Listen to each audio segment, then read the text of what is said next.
میگن بعضی قرارا آدمو تا آخر عمر عوض میکنه.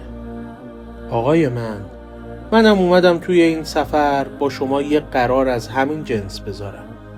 قولمون این باشه که من هیچ وقت شما رو از یاد نبرم و شما هم به لطفتون دستم رو رها نکنید.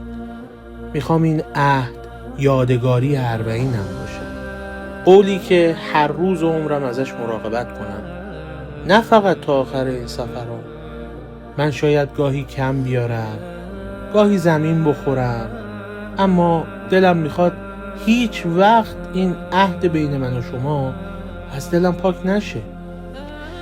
میگم هر وقت خواستم از این قرار دور بشم، خودتون یادم بیارین که یه روز توی کربلا با همه وجودم با شما عهد بستم.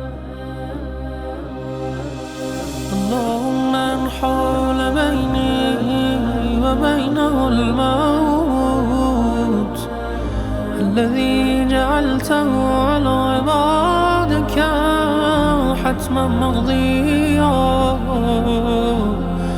فأخرجني